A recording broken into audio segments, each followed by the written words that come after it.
Acabo de leer otra vez el libro de la psicología del dinero de Morgan Housel y hay una parte muy importante en la que dice que las decisiones financieras grandes no se toman en una hoja de cálculos, se toman en la mesa donde comemos. Con nuestra pareja, por ejemplo, o nosotros mismos, pero no se toman haciendo cálculos, se toman platicando sobre esas decisiones financieras. Y creo que eso no solo aplica para las decisiones financieras grandes, creo que las decisiones financieras pequeñas del día al día tampoco se toman en la hoja de cálculo, se toman en el momento, se toman cuando vamos a hacer una compra o cuando decidimos hacer ciertas cosas con nuestro dinero. No muchas veces vamos a haber tomado anticipadamente esa decisión. Por eso creo que es tan importante tener a la mano ciertas reglas tan fáciles de recordar que no requieren de mucha planeación anticipada para ayudarnos en esos momentos. Por eso en este video te quiero contar de 5 diferentes reglas financieras muy sencillas que vas a poder recordar, que de nuevo no requieren de planeación anticipada, pero que sí te pueden ayudar a tomar mejores decisiones financieras en el futuro. Y empecemos de lleno con la primera de ellas, que es la regla de los 3 días, que simplemente establece que cada vez que nosotros queramos hacer una compra fuera de las ya presupuestadas, fuera de las normales, debemos esperar 3 días antes de realizarla. De esta forma estamos evitando caer en tentaciones momentáneas, en que simplemente vamos caminando por la calle, pasamos cerca de una tienda y se nos antoja comprar algo, se nos antoja comprar desde cosas muy pequeñas como unas galletas hasta cosas grandes como un auto, un teléfono, una cámara o yo qué sé. Obviamente, si esperamos 3 días, quizás 3 días después, ya no vamos a querer esas galletas. Son cosas que simplemente deseamos por unos minutos, pero donde va a tener muchísimo más impacto en nuestras finanzas es en esas cosas que de pronto queremos comprar que cuestan varios miles de pesos. Por ejemplo, unos zapatos o una bolsa o un teléfono, una laptop, una cámara, un micrófono, etcétera, etcétera, que de pronto simplemente queremos comprar porque vimos que alguien más lo tiene, que queremos comprar porque lo vimos en una tienda y se ve muy bonito y muy atractivo, pero que si dejamos que pasen 3 días, ese sentimiento va a desaparecer en la mayoría de los escenarios. Si ese sentimiento se mantiene, entonces quiere decir que quizás no simplemente es un gusto que queríamos de un momento, sino algo que realmente nos interesa comprar. Y entonces ahora sí podemos decidir comprarlo, obviamente siempre que eso esté dentro de ciertos parámetros. Para definir esos ciertos parámetros podemos justo brincar a la siguiente regla, que es la regla de las 4x cuadradas. Que esta regla define que solamente debemos de comprar aquellas cosas que son nuestra prioridad y que podemos cubrir 2 veces. Esto quiere decir que si ya dejamos pasar los 3 días, por ejemplo, y aún queremos algo, para empezar, debemos de preguntarnos si está dentro de nuestras prioridades el comprarnos esa cosa. Nosotros entonces deberíamos de tener una lista de 2 o 3 prioridades en las que nos gustaría gastar sin mucha culpa. Pero a la par debemos de conscientemente decidir no gastar en nada que no sean esas prioridades y obviamente las cosas necesarias. Entonces, por ejemplo, si para mí he decidido que es una prioridad gastar en viajes y otra prioridad pasar tiempo con mi familia, y en nada más voy a gastar la siguiente vez que quiera un teléfono, voy a saber que eso no es ninguna prioridad mía. No me sirve ni para viajar ni para pasar tiempo con mi familia. Entonces no es una prioridad, no debería de gastar en ello, incluso si pasando 3 días sigo queriendo comprar ese teléfono. Pero además, incluso si me encuentro con algo que sí es una prioridad, debo de poder pagarlo 2 veces.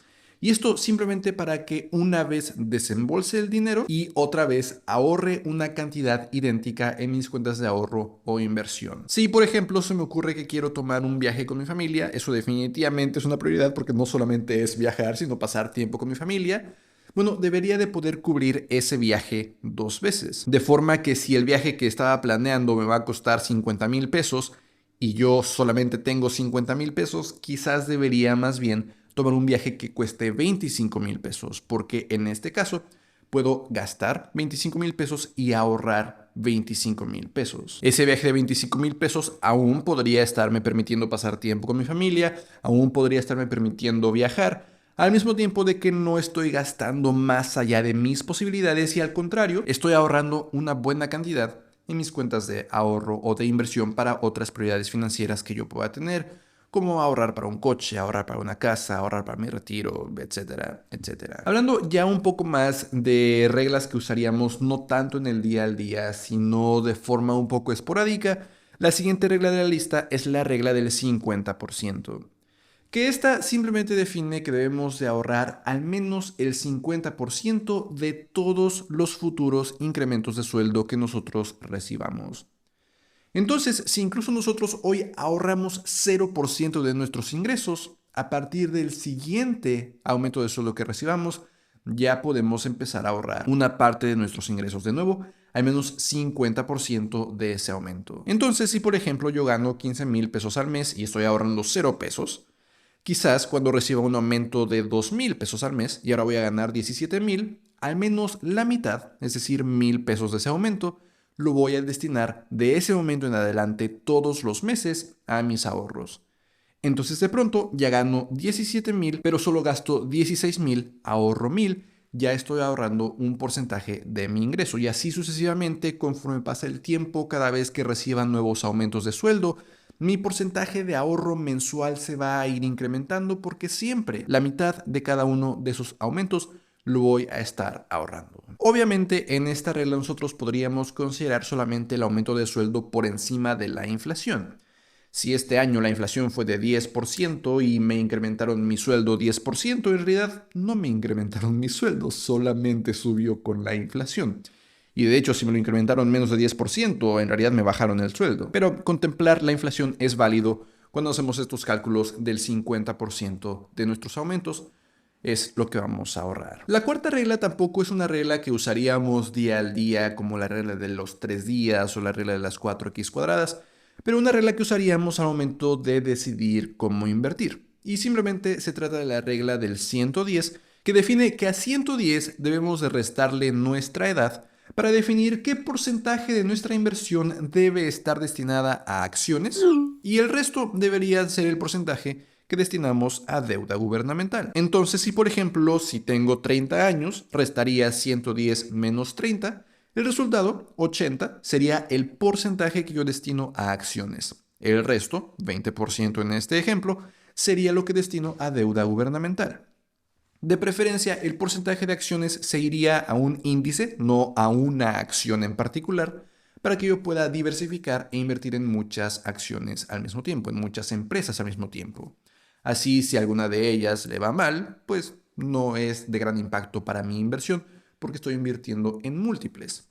Uno de los mejores índices para invertir históricamente ha sido el S&P 500, que nos permitiría invertir en las 500 empresas más grandes en Estados Unidos y que desde México podemos invertir en él a través del ETF VOO, que solamente cobra 0.03% de comisiones, pero es un poco inasequible porque en este momento está por encima de los 7,000 pesos por acción. Lo que podríamos hacer es elegir un ETF como IVV Peso, que aunque es más caro porque cobra comisiones de 0.49%, es más asequible porque está por ahí de los 80 pesos. De cualquier forma, alguno de estos ETFs podría ser ideal para ese porcentaje que queremos invertir en acciones. En cuanto a la deuda gubernamental, nosotros podríamos escoger a los bonos, en especial si justamente nuestra inversión es a largo plazo, que por cierto también es algo que deberíamos de definir cuando invertimos en acciones. Si nuestra inversión va a ser en el corto plazo, esta estrategia no funcionaría, esta regla del 110 no funcionaría, solamente si es a más de 7 años.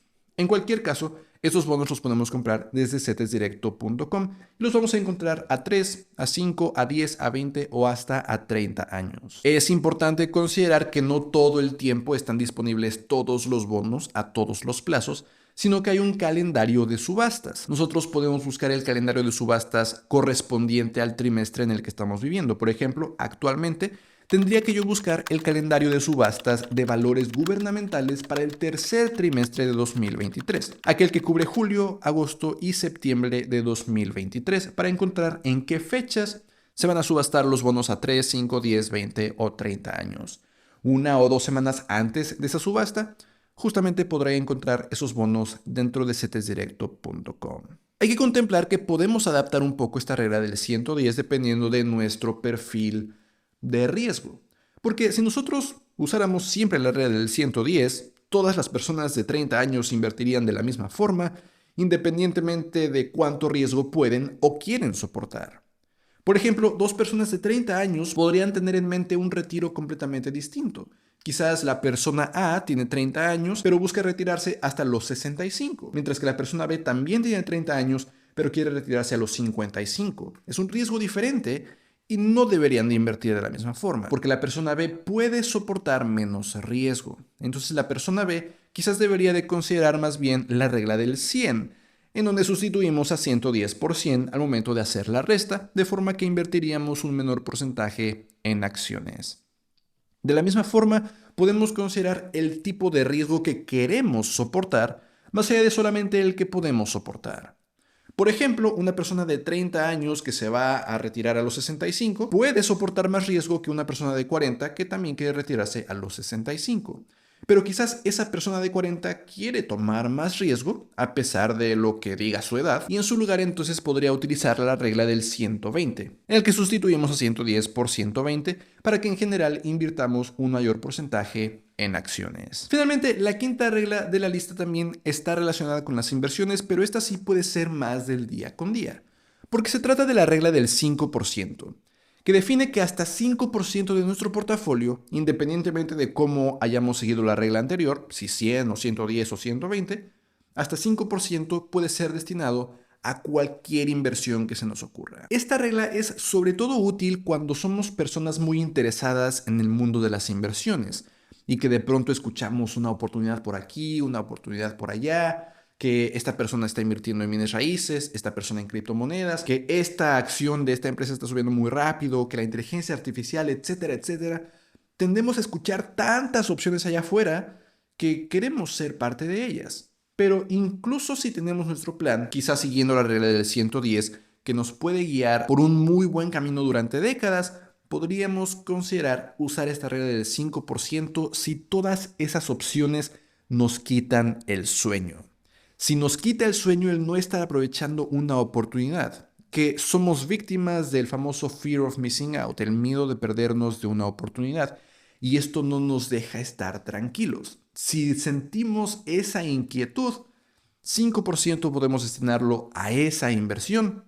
Y si le va bien, genial. Si le va mal, no pasa nada porque solamente es un 5% de toda nuestra inversión. Creo que este tipo de reglas son fenomenales porque quitan todo el peso de encima de tomar decisiones al momento. Y ya decía en la introducción, las decisiones financieras no se toman tranquilamente en una hoja de cálculo. Muchas veces se toman al momento, sobre todo estas pequeñas decisiones financieras que no necesariamente tenemos que platicar con muchas personas, que podemos tomar en un instante y que aún así pueden tener un impacto grande en nuestras finanzas. Tener entonces estas pequeñas reglas a la mano nos puede liberar de muchos problemas. Por ejemplo, la siguiente vez que se atraviese algo que quieres comprar, sin la regla de los 3 días o sin la regla de las 4x cuadradas, nuestra cabeza se va a empezar a crear excusas de por qué debo de comprar eso.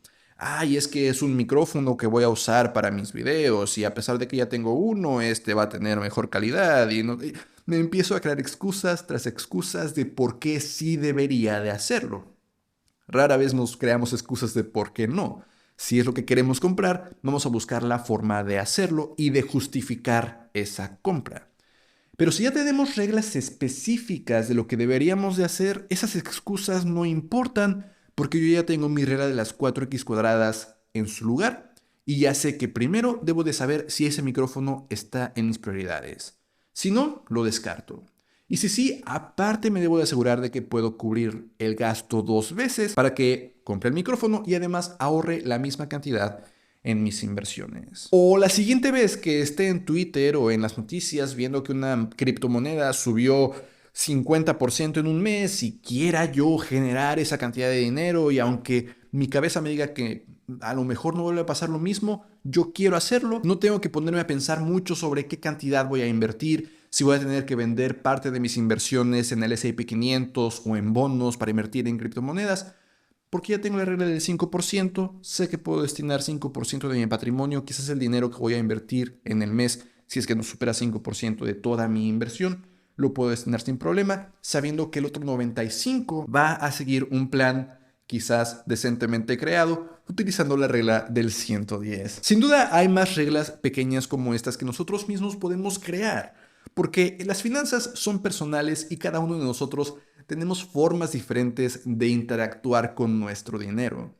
Y justamente en esa interacción podemos darnos cuenta de cómo es que reaccionamos, de cómo es que pensamos las situaciones para quizás crear nuestras propias reglas. Si tienes justamente alguna de estas reglas o alguna forma especial de administrar tu dinero, estaría fenomenal que nos cuentes ahí abajo en los comentarios, nos expliques un poco de cómo funciona para ti y de quizás algún escenario en el que eso te ha beneficiado.